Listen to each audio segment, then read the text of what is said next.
नमस्कार, KP news 24/7 में आप सभी का स्वागत है। मैं पूजा आपके साथ। आइए सबसे पहले देखते हैं मुख्य समाचार।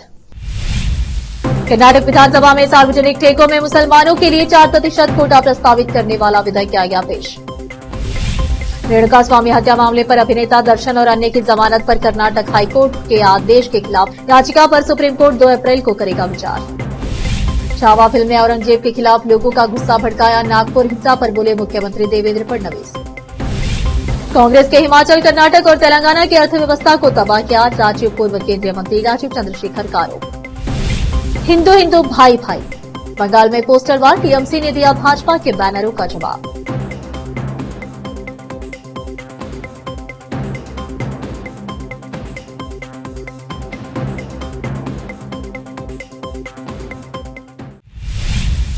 अब समाचार विस्तार से। कर्नाटक सरकार ने मंगलवार को विधानसभा में सार्वजनिक ठेकों में मुसलमानों के लिए 4% आरक्षण लागू करने संबंधी विधेयक पेश किया। कानून और संसदीय कार्य मंत्री एच.के. पाटिल ने कर्नाटक सार्वजनिक खरीद में पारदर्शिता संशोधन विधेयक 2025 पेश किया। शुक्रवार को कैबिनेट ने Karnataka transparency in public procurement KTPP act में संशोधन को मंजूरी दे दी, जिसके तहत 2 करोड़ रुपए तक के सिविल कार्यों और 1 करोड़ रुपए तक के मॉल सेवा अनुबंधों में मुसलमानों के लिए 4% अनुबंध आरक्षित किए गए। इस प्रस्ताव की घोषणा मुख्यमंत्री सिद्धरामैया ने 7 मार्च को पेश किए गए 2025-26 के बजट में की थी। सुप्रीम कोर्ट ने मंगलवार को रेणुका स्वामी हत्या मामले में कन्नड़ अभिनेता दर्शन युगदीपा पवित्रा गौड़ा और अन्य को जमानत देने के कर्नाटक उच्च न्यायालय के आदेश के खिलाफ याचिका पर 2 अप्रैल को विचार करने पर सहमति व्यक्त की।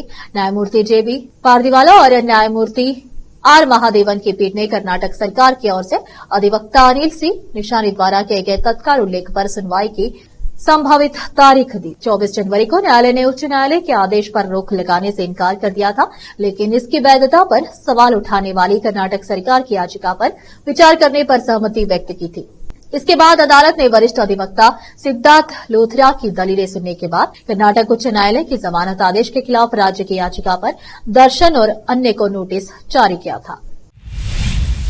तेलंगाना के मुख्यमंत्री रेवंत रेड्डी ने प्रधानमंत्री नरेंद्र मोदी से मिलने का समय मांगा है। उन्होंने पीएम मोदी को पत्र लिखा और कहा कि तेलंगाना की विधानसभा ने शिक्षा, रोजगार क्षेत्रों और स्थानीय निकायों में पिछड़े वर्गों के लिए 42% आरक्षण से जुड़े विधेयक पारित किया है। मुख्यमंत्री रेवंत रेड्डी के कार्यालय से जारी बयान के मुताबिक विधानसभा से 2 अलग अलग विधेयकों के पारित होने के मद्देनजर सीएम प्रधानमंत्री से मिलना चाहते हैं। मुख्यमंत्री ने पत्र में कहा कि दोनों विधेयकों पर केंद्र सरकार का समर्थन मांगने के लिए एक नियुक्ति की जानी चाहिए। पीएम मोदी से मिलने का समय मांगने के अलावा सीएम रेवंत रेड्डी ने तेलंगाना विधानसभा में प्रतिनिधित्व करने वाले Congress, Bharat Rashtra Samithi, BRS, Bhajpa, all India Majlis-e-Ittehadul Muslimeen, AIMIM और कम्युनिस्ट पार्टी सीपीआई के नेताओं से भी मुलाकात का समय मांगा है।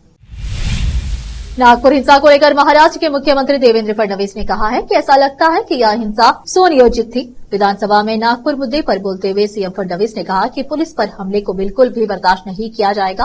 विश्व हिंदू परिषद और बजरंग दल ने प्रदर्शन किया, जिसके बाद अफवाह फैली कि धार्मिक सामग्री को जलाया गया। ऐसा लगता है कि यह सुनियोजित हिंसा थी, लेकिन किसी को भी कानून को अपने हाथ में लेने की इजाजत नहीं है। सीएम ने कहा कि छावा फिल्म ने लोगों के औरंगजेब के खिलाफ गुस्से को भड़काया है, लेकिन सभी को राज्य में शांति बनाए रखनी चाहिए। अब फिलहाल एक छोटा सा ब्रेक।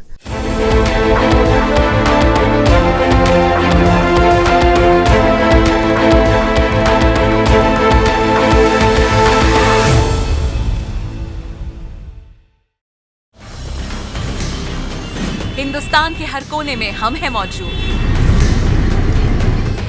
24 घंटे हालात पर गहरी नजर, खबरों से जुड़े चुपते सवालात और आपको दिखाता है धार्मिक, सामाजिक, राजनीतिक, लोकल और इंटरनेशनल न्यूज की सबसे बेहतर कवरेज, जो आपको रखती है हर पल बाखबर। देश और दुनिया भर की खबर के लिए देखते रहें KP news 24/7। Noor education trust Bidar की ओर से चलाए जाने वाला Noor MEd and BEd college Bidar, recognised by NCTE Delhi and affiliated to Bidar University, Bidar. Admission are open for the academic year 2023-24. विशेषज्ञ और सक्षम शिक्षकों द्वारा शिक्षा प्राप्त करने के लिए नूर एमएड एंड बीएड कॉलेज में दाखिला लें और शांत वातावरण में शिक्षा प्राप्त करें। बीदर शहर में बेहतर शिक्षा का एकमात्र केंद्र Noor MEd and BEd college, Shahpur gate, Bidar.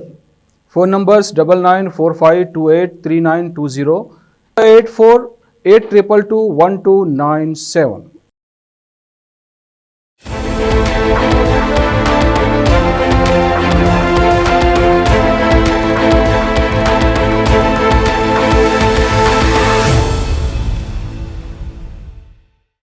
Break के बाद आप सभी का स्वागत है। आइए देखते देश के अन्य समाचार। नागपुर में सोमवार की रात हुई हिंसा को लेकर अब राजनीति भी तेज हो गई है। विपक्ष जहां इस मुद्दे पर महाराष्ट्र की देवेंद्र फडणवीस सरकार को घेरने की कोशिशों में जुटी हुई है, वहीं राज्य सरकार इस दंगे में शामिल उपद्रवियों को कड़ी से कड़ी सजा देने की बात कर रही है। इन सबके बीच शिवसेना उद्धव ठाकरे गुट के नेता संजय राउत ने भी देवेंद्र फडणवीस सरकार पर हमला बोला है। उन्होंने कहा कि नागपुर में हिंसा होने का कोई कारण ही नहीं है। नागपुर आरएसएस का गढ़ है, वो क्षेत्र देवेंद्र फडणवीस का है, वहां कोई दंगा करने का हिम्मत नहीं कर सकता। ये नया पैटर्न है, या औरंगजेब के नाम से भय और डर पैदा करने की कोशिश की जा रही है। देवेंद्र फडणवीस सरकार को दंगा करने वालों पर मकूका लगाना चाहिए।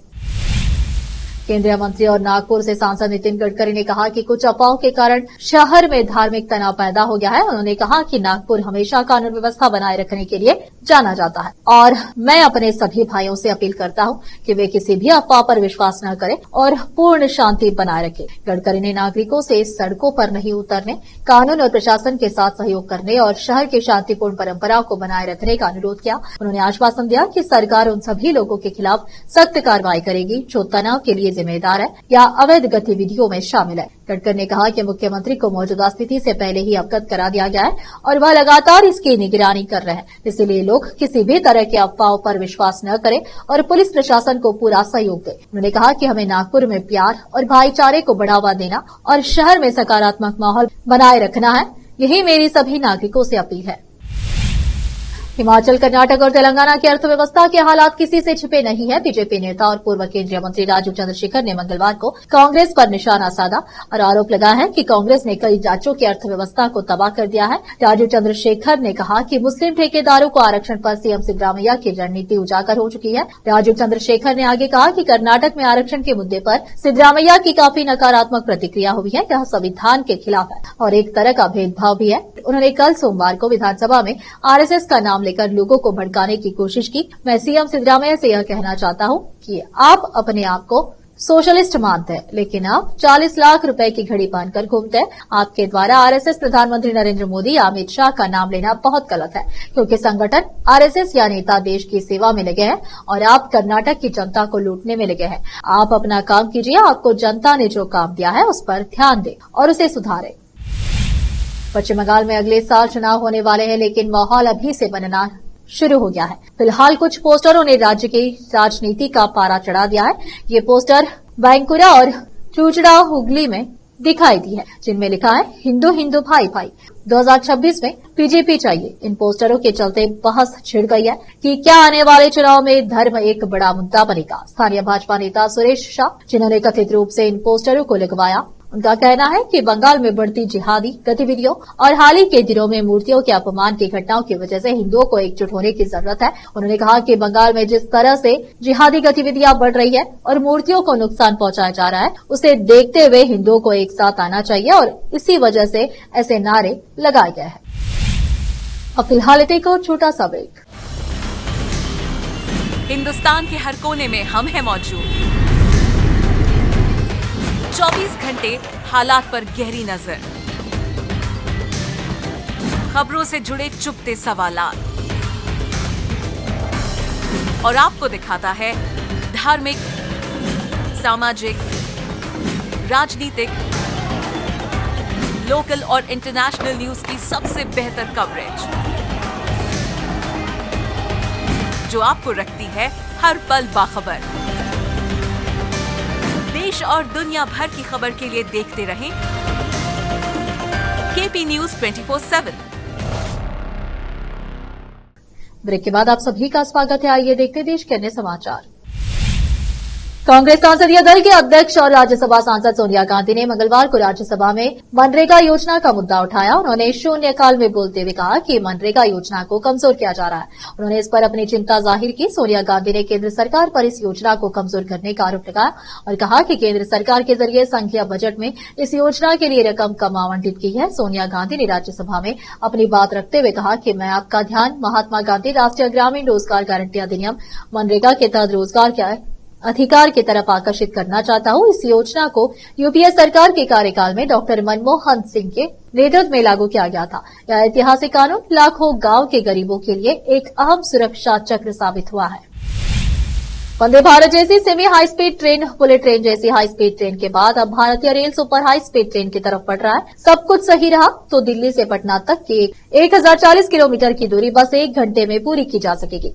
रेल मंत्री अश्विनी वैष्णव ने दावा किया है कि जल्द ही भारत दुनिया का सबसे बड़ा हाइपरलूप ट्यूब तैयार करने वाला है। उन्होंने भारतीय प्रौद्योगिकी संस्थान आईआईटी मद्रास में हाइपरलूप परियोजना का जिक्र करते हुए कहा कि एशिया की सबसे लंबी हाइपरलूप ट्यूब तैयार हो गई है, जिसकी लंबाई 410 मीटर है। उन्होंने यह भी कहा कि यह परियोजना जल्द ही दुनिया की सबसे लंबी हाइपरलूप ट्यूब बनने के राह पर है। रेलवे सूचना एवं प्रसारण और सूचना प्रौद्योगिकी के मंत्री वैष्णव ने 15 मार्च को चेन्नई के अपने संक्षिप्त दौरे के दौरान इस परियोजना का निरीक्षण किया। अपने दौरे का एक वीडियो साझा करते हुए उन्होंने सोशल मीडिया पर पोस्ट किया। एशिया की सबसे लंबी हाइपरलूप ट्यूब 410 मीटर जल्द ही दुनिया की सबसे लंबी हाइपरलूप ट्यूब बनने वाली है। आखिर में फिर एक बार देखते मुख्य समाचार। कर्नाटक विधानसभा में सार्वजनिक ठेकों में मुसलमानों के लिए 4% कोटा प्रस्तावित करने वाला विधेयक किया गया पेश। रेणुका स्वामी हत्या मामले पर अभिनेता दर्शन और अन्य की जमानत पर कर्नाटक हाईकोर्ट के आदेश के खिलाफ याचिका पर सुप्रीम कोर्ट 2 अप्रैल को करेगा विचार। छावा फिल्म में औरंगजेब के खिलाफ लोगों का गुस्सा भड़काया, नागपुर हिंसा पर बोले मुख्यमंत्री देवेंद्र फडणवीस। कांग्रेस के हिमाचल, कर्नाटक और तेलंगाना की अर्थव्यवस्था को तबाह किया, राजीव पूर्व केंद्रीय मंत्री राजीव चंद्रशेखर का आरोप। हिंदू हिंदू भाई भाई, बंगाल में पोस्टर वार, टीएमसी ने दिया भाजपा के बैनरों का जवाब।